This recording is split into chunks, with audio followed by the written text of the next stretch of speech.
Tether CEO Ardoino says he expects U.S. will catch up in crypto regulation. Paolo Ardoino connected by video to a Washington conference to make a case for how cooperative Tether is being with global governments and how it looks forward to regulation. Stablecoin issuer Tether's CEO made a U.S. appearance to explain how helpful his company is being with law enforcement agencies and how he'll embrace government oversight. The appearance at DC Fintech Week was remote, with Paolo Ardoino making his case from a video screen. Tether CEO Paolo Ardoino told a U.S. crowd on Tuesday that he's counting on sensible crypto regulations coming soon from the U.S. There is no place like the U.S., he said via video link at DC Fintech Week in Washington.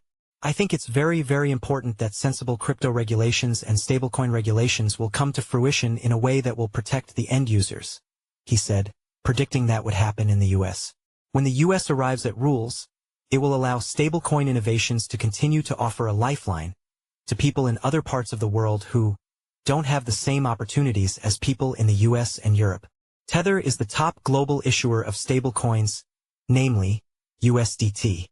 Stablecoins are a subset of the cryptocurrency sector that are generally pegged to the dollar or other non-volatile assets, and they're meant to be the more steady side of transactions into otherwise volatile crypto.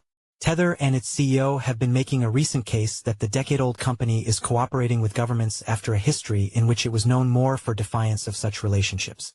Ardoino, tuning into the event on his 40th birthday, argued that it would be difficult to find another financial firm that matches the level of law enforcement cooperation and number of agency relationships that Tether has in 45 countries, including with the Federal Bureau of Investigation and the U.S. Secret Service.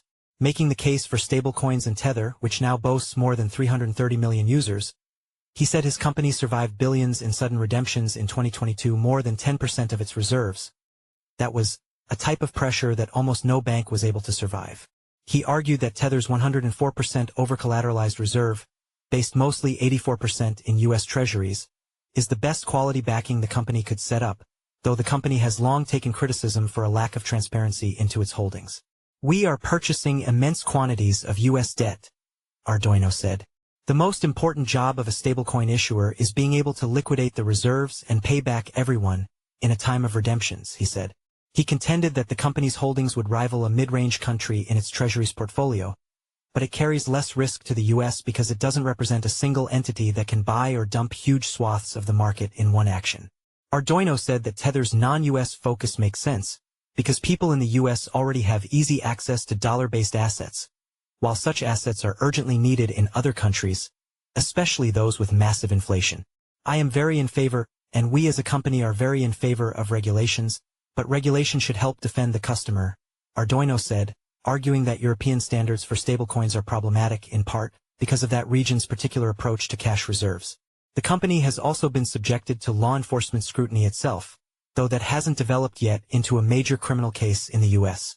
Also at the conference, Representative French Hill, Republican Arkansas, who leads the crypto panel within the House Financial Services Committee, said that crypto and stablecoin legislation have a chance to catch traction in the final weeks of the congressional session, known as the lame duck period. He said the Senate has left a gap in a defense spending package for potential financial services additions, though Hill added that the legislative strategy may depend on who wins the presidential election.